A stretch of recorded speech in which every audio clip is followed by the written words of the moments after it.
Welcome to Legal Listening, where audio obiter is our thing. We're Carly and Zach, and we're so glad you're here with us today.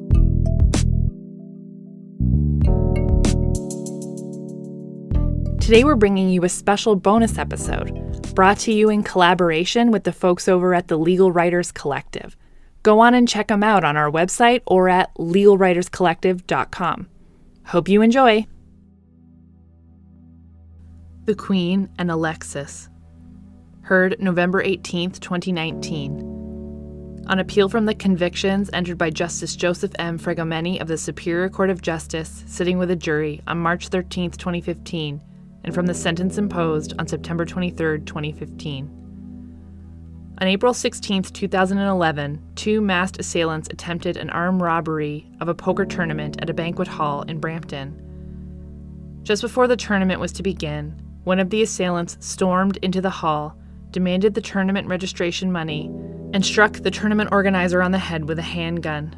The gun discharged into the ceiling. Sam Parker, the tournament organizer, fell to the ground, then wrestled with the assailant for control of the gun. One of the tournament patrons, Kieran Ned, came to Mr. Parker's aid. During the resulting fray, the second assailant opened fire from doors of the banquet hall, spraying the hall with 9 bullets. One of the shots hit Mr. Ned, killing him. The two assailants fled a waiting vehicle. The first assailant, Gio, was also hit by gunfire from the second assailant. Gio was taken to a hospital by his Confederates. A warranted search of his cell phone, among other investigative steps, led police to Kamar Kelly, John Morone, Nirmalan Sakunanathan, and the appellants Marcus Alexis and Brandon Funes. Mr. Sakunanathan told police that he was the inside man at the tournament. He said that he brought the tournament to Mr. Funes' attention, and Mr. Funes asked him to contact him from inside the tournament and tell him how many people were there and where the money was being collected. Mr. Sakunanathan did so. Mr. Morone was initially charged with Mr. Ned's murder, but agreed to become a Crown witness in exchange for immunity and participation in the Witness Protection Program. Mr. Morone testified that he was approached by Mr. Funes to plan the robbery on his behalf. At the time, Mr. Morone was a drug dealer who also planned and executed robberies once or twice a month. According to Mr. Morone, he recruited his associates Gio, Mr. Kelly, and Mr. Alexis. Mr. Morone also supplied the guns.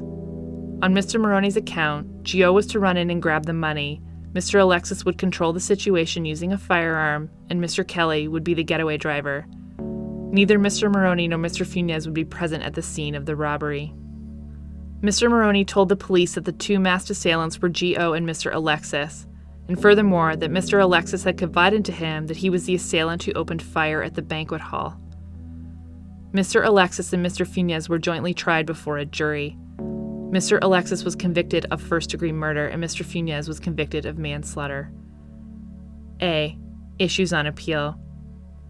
On appeal, Mr. Alexis argues that the trial judge, A, erred in his instruction on forcible confinement as a basis for constructive first-degree murder, B, failed to sufficiently relate the evidence at trial to the legal issues in his instructions to the jury, and C, provided an unnecessarily complex jury instruction, leaving open routes of liability that were not available on the evidence. Mr. Funes argues that the trial judge erred by A, leaving party liability as an aider or abettor under Section 21(1) of the Code with the jury, and B, failing to relate the law to the evidence in his instructions on Section 21(1) and 21(2) in addressing whether Mr. Funes possessed the necessary mens rea. Mr. Funes also appealed from sentence. His appeal from sentence was ordered to be heard following the appeal from conviction, depending on the result. B. The Alexis appeal. 1. Introduction. The main issue at trial for Mr. Alexis was whether the Crown had proven the identity of the shooter beyond a reasonable doubt. The Crown's theory was that not only was Mr. Alexis present at the robbery, but according to Mr. Morone, Mr. Alexis acknowledged that he was the shooter. The defense's main argument was that Mr. Morone's identification of Mr. Alexis as the shooter was not credible. None of the eyewitnesses were able to identify Mr. Alexis. Mr. Alexis was charged with first-degree murder. The Crown relied on both planning and deliberation under Section 231(2) of the Code, and constructive murder under Section 231(5)(e), forcible confinement, to make out first-degree murder.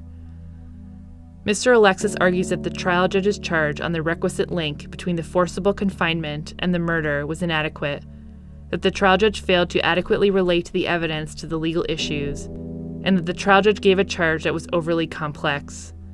As explained below, I disagree and would dismiss this appeal. 2. Forcible confinement instruction. The trial judge instructed the jury that there were 2 routes through which it could convict Mr. Alexis of first-degree murder. The first was constructive murder. If Mr. Alexis was found to have committed the murder while committing the offense of forcible confinement, he would be guilty of first-degree murder pursuant to Section 231(5)(e) of the Code. The second route would be if the murder was found to have been a planned and deliberate killing, pursuant to Section 231(2) of the Code. There is no dispute that the trial judge's charge to the jury adequately stated the law with respect to the elements of the second route, planning and deliberation.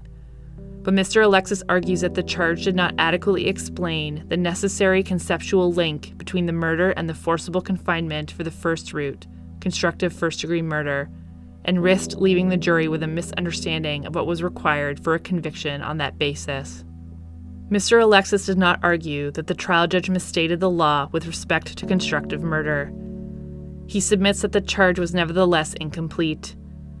More was required in the circumstances of this case to communicate to the jury that a temporal link between the offenses was not in itself sufficient to establish constructive murder. As I explained below, I do not agree. The form of jury charge that was given in this case was substantially the same as the one that has been expressly accepted by this court on numerous occasions, including recently in the Queen and Niemi. Nothing in the circumstances of this case rendered the instruction misleading or inadequate. In particular, it would not have misled the jury into concluding that only a temporal link was required to establish constructive murder. A. While committing the causal link.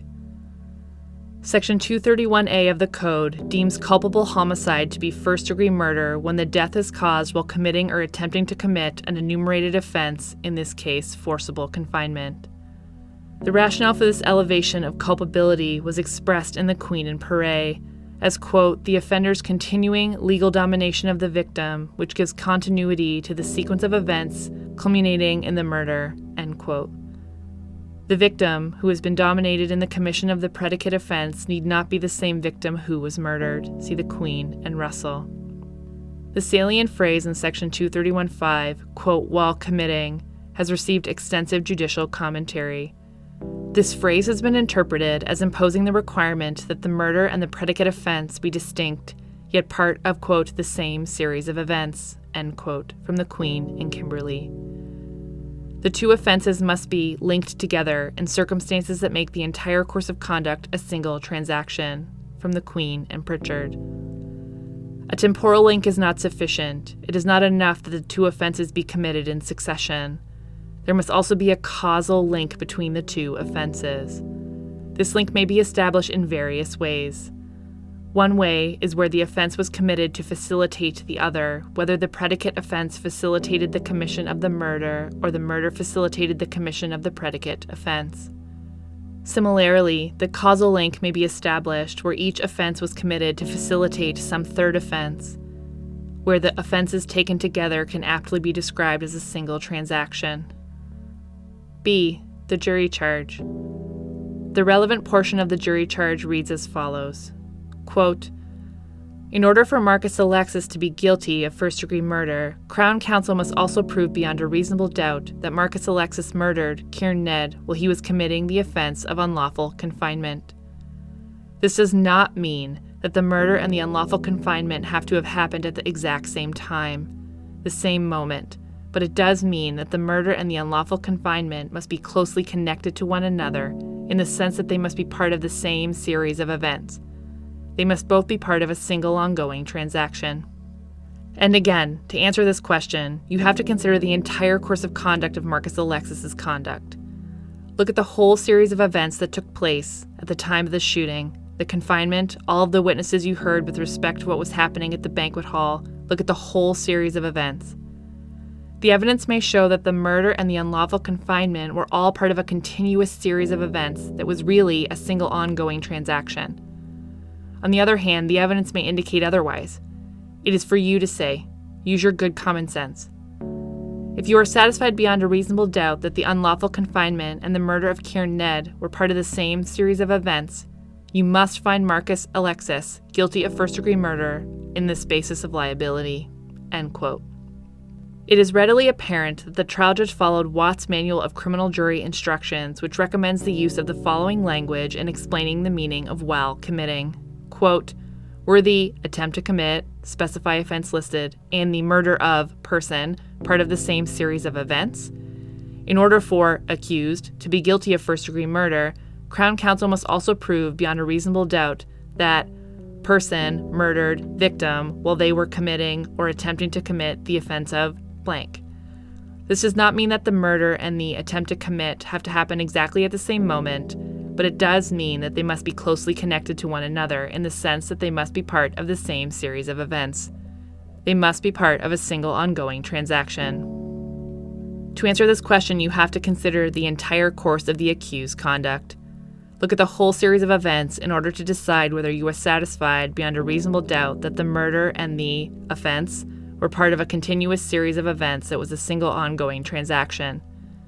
The evidence may show that the murder and the other offense were part of a continuous series of events, or it may not." End quote. In Niemi, this court expressly approved of the above instruction, holding that it, quote, "communicates effectively that more than a temporal connection is required for the murder and underlying offenses to be linked," end quote, for the purposes of section 231.5. In Niemi, the trial judge went beyond the specimen instruction and added further sentence that, quote, "A single ongoing transaction is a sequence of events or course of conduct that is interrelated or linear, ongoing, and connected through time," end quote. The appellant in that case objected to the addition on the basis that it suggested that nothing more than a temporal connection was required. This court rejected that argument, holding that the instruction had to be taken as a whole, and that even if the added sentence was read in isolation, the use of the phrase, quote, "a sequence of events or course of conduct that is interrelated," end quote, made it clear that something more than a temporal connection was required. Mr. Alexis argued that the Niemi charge was in fact superior to the present charge. He argues that for the jury to understand that a causal connection was required, it was not sufficient for the trial judge to tell the jury that the acts had to be part of the same series of events. The jury ought to have been told that it needed to find that the events were interrelated. Otherwise, the jury would be misled into thinking that all that mattered was the serial nature of the offenses, in the sense that one happened after the other. In oral argument, Mr. Alexis advanced a different argument, that the trial judge ought to have expressly instructed the jury that it had to find that the forcible confinement facilitated the murder. I do not agree with either submission. For the trial judge to have instructed the jury that it had to find that the forcible confinement facilitated the murder would have been inaccurate. The instruction that the murder and the confinement had to be closely connected, in the sense of being part of the same series of events and a single ongoing transaction, was correct. It is inherent in the concept of a series of events, in the context of the charge read as a whole, that there must be some unifying relation among the events. The continuing course of domination, in the language of Perret, is that unifying relation. Nothing more was required in the circumstances of this case. On the theory articulated by Mr. Alexis, any confinement had ended or been interrupted by the time of the murder, severing any causal link between it and the murder. Mr. Alexis says that any confinement was interrupted by the time of the murder. The attempted robbery had failed, and the first assailant had been overpowered and was struggling with Parker over control of the gun. A necessary implication of this argument is that once the attempted robbery was abandoned, any confinement in support of the robbery must also have ended. That is, the robbery and the confinement were necessarily coextensive. It should be noted that the predicate offense was not attempted robbery. It was confinement. It was not axiomatic that any confinement must have ended when the robbery attempt was abandoned. And even if the confinement had ended, it does not necessarily follow that the temporal and causal link between the confinement and the murder was severed. There were several options available to the jury to find a confinement occurred that was linked to the murder both temporally and causally. The confinement, on the Crown's theory, could have been of a security guard who had been detained at gunpoint by the second assailant at the time of the shooting and was hiding in the bathroom, of Mr. Parker, who was struggling to get control of the gun from Gio, of the tournament patrons, some of whom were on the floor with tables pulled on top of them, or all of them. While arguably some of these confinements had ended at the time of the shooting, there was ample evidence upon which the jury could have found otherwise. There was evidence that all the exits from the banquet hall had been chained shut or otherwise barred by the tournament organizers in advance of the tournament. The sole exemption was the entrance where Mr. Alexis had positioned himself with a gun. It was for the jury to determine whether Mr. Alexis, alone or in concert with Gio, had confined one or more persons when those confinements ended, and whether, even if they had ended, they were still temporarily and causally linked to the murder. The charge enabled the jury to understand what it had to decide. Much like Niemi, the language of a close connection and a single ongoing transaction would have communicated to the jury that more than a temporal connection was required. Mr. Alexis also argues that the trial judge erred by not reviewing the Crown and defense positions in relation to the causal link. Again, I disagree. The relationship between the confinement and the murder was obvious. Counsel for Mr. Alexis was provided with an opportunity to review the draft jury charge and made no request that it be changed to better address the issue of the causal link. She chose not to address this issue in her closing submissions, focusing instead on the central issue of the identification of the shooter. It was not an error for the trial judge not to have articulated positions that defense counsel chose not to advance. 3. Relating evidence to the issues. Mr. Alexis argues that the trial judge failed in his obligation to review the evidence and relate it to the issues in the case.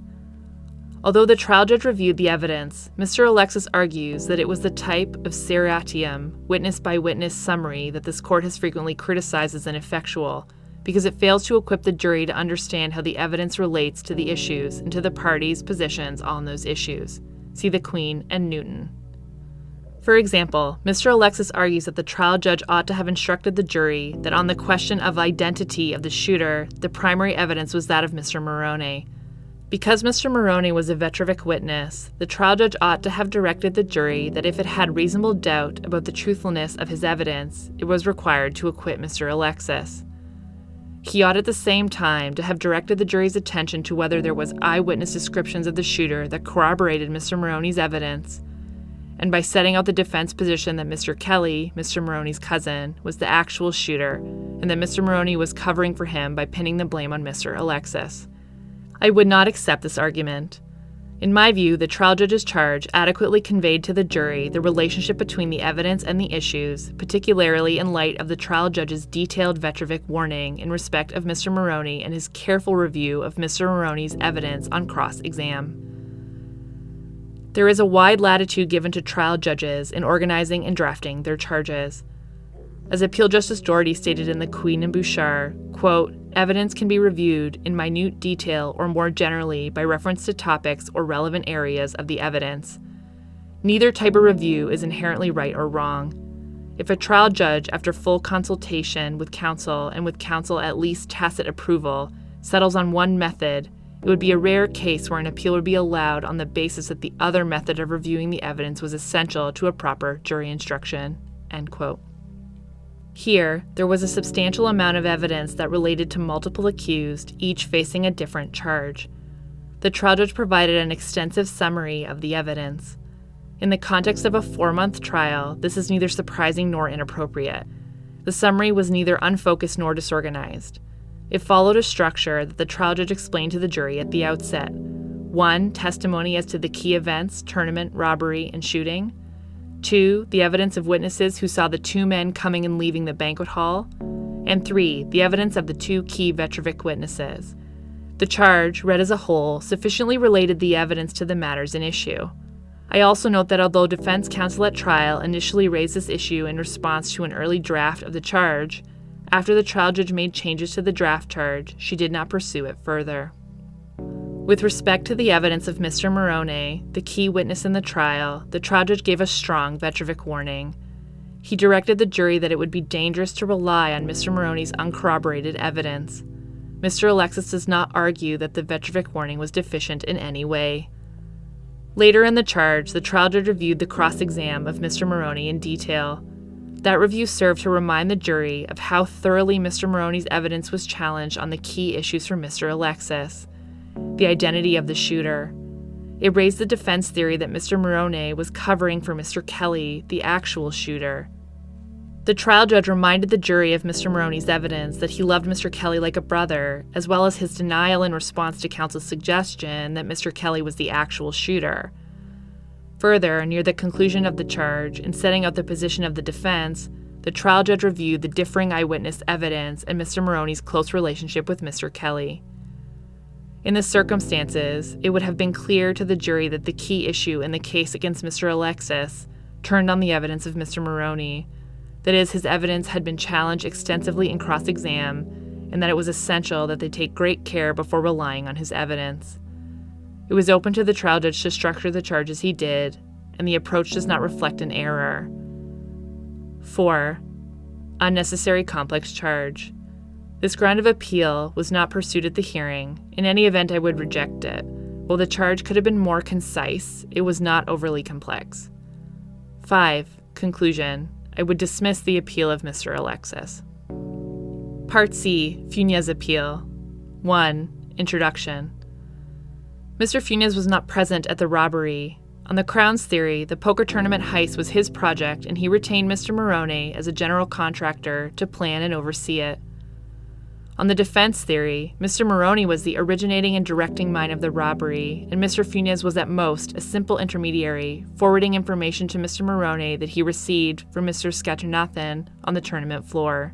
Mr. Funes was charged with manslaughter with a firearm under Section 236A of the Code. In the charge to the jury, the trial judge explained that there were two bases on which they could convict Mr. Funes of manslaughter. One, under Section 21(1), a root of liability he referred to as unlawful act manslaughter, and 2, under 21(2), as common unlawful purpose manslaughter. As explained below, I agree with Mr. Funes that the first type of those roots of liability was not available on the evidence. It was an error for the trial judge to have left it with the jury. As it is impossible to know which of the two routes the jury took in determining Mr. Funes to be guilty of manslaughter, there is a risk that he was found guilty based on an erroneous understanding of the law. I would set aside the conviction and order a new trial. 2. Instruction on party liability for manslaughter. Section 21 of the Code reads as follows. 21(1). Everyone is a party to an offense who A. actually commits it, B. does or omits to do anything for the purpose of aiding any person to commit it, or C. abets any person in committing it. Common intention. Where two or more persons form an intention to carry out an unlawful purpose and to assist each other therein, and any one of them, in carrying out the common purpose, commits an offense, each of them who knew or ought to have known that the commission of the offense would be a probable consequence of carrying out the common purpose is a party to that offense. Liability under 21(1) is intended for offenders, quote, who participate in the offense actually committed, whether as a principal, an aider, or an abettor, from the Queen and Simon. Section 21(2), on the other hand, extends liability beyond the offense actually committed to persons who participated in an, quote, unlawful enterprise with others and either knew or, in most cases at least, should have known that one or more of the other participants in the original enterprise would likely commit the offense charged in pursuing their original purpose, end quote.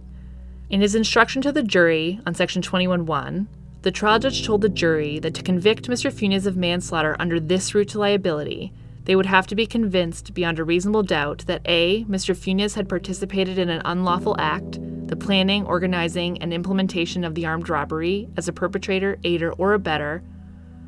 B. The unlawful act, the armed robbery, was objectively dangerous. And C. The unlawful act caused Mr. Ned's death. Mr. Funes is satisfied with the instruction under 21(2), but argues that the Section 21(1) instruction went wrong from the outset. I agree. In this case, the offense actually committed for the purpose of Section 21(1) was the unlawful killing of Mr. Ned. The unlawful act which caused Mr. Ned's death was the second assailant's firing his firearm into the crowded banquet hall. Mr. Funes would have to have participated in this unlawful act as a principal, aider, or abettor to be liable for manslaughter under 21-1. At trial, both Crown and the defense took the position that armed robbery was the unlawful act forming the basis for manslaughter. This led the trial judge into error. Were the relevant offense robbery for the purpose of Section 21-1, it would make Section 21-1 and 21-2 largely indistinguishable.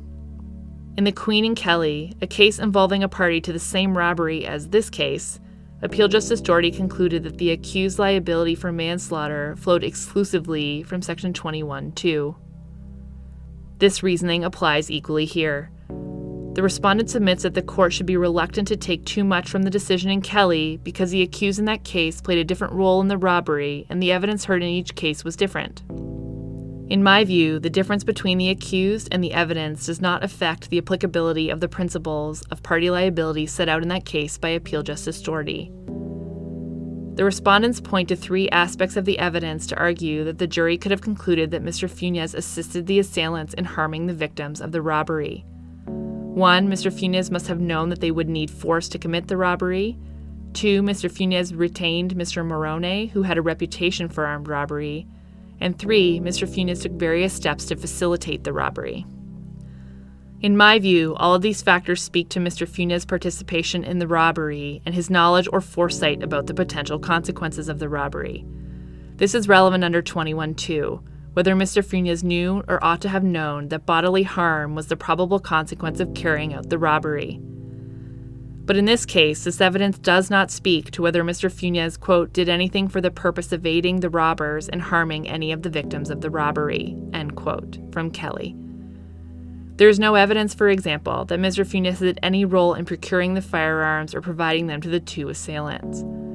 Mr. Morone's evidence was that Mr. Funes did not encourage or direct the use of firearms in the robbery.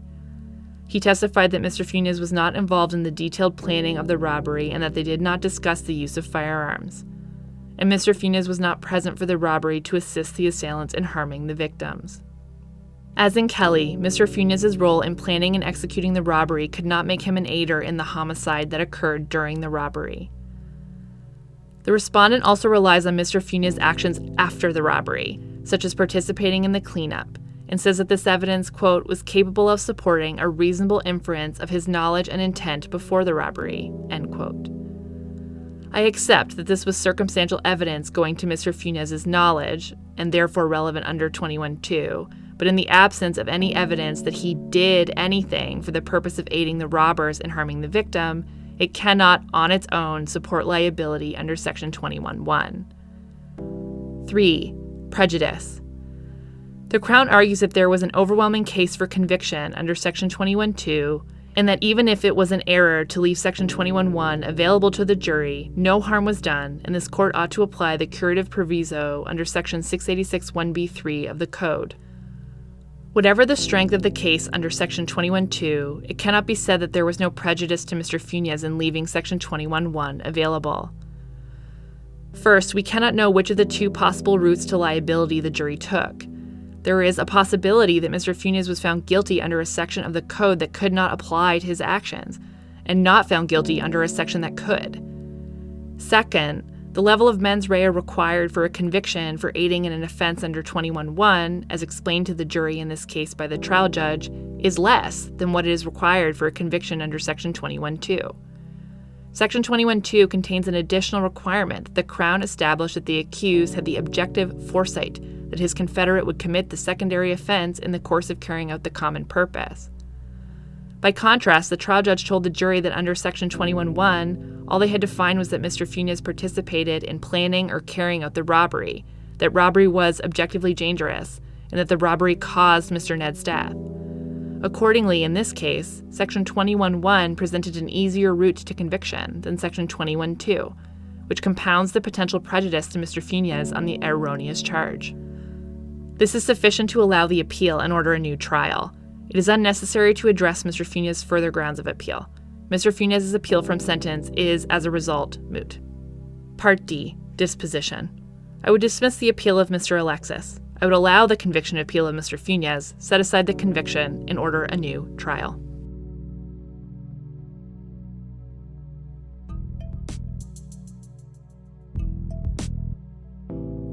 Thanks for the listen, friend. I hope you're able to enjoy that case and learn something new from it. Legal Listening is founded by Zach Battiston and Carly Lyons. It is hosted by Zach Battiston, Carly Lyons, and you, our listeners. Executive produced by Zach Battiston, Carly Lyons, and Anthony Radomile. Audio engineering by Anthony Radomile. Graphic design by Julie Lundy. Check her out online at julielundyart.com. And music done by Matt Radomile at radandkel.com. At Legal Listening, we're always open to new ideas, suggestions, and of course, guest readers. Check us out on Twitter at Legal Listening or online at legallistening.com. Legal Listening, where audio obiter is our thing. We'll catch you in the next case. Bye now.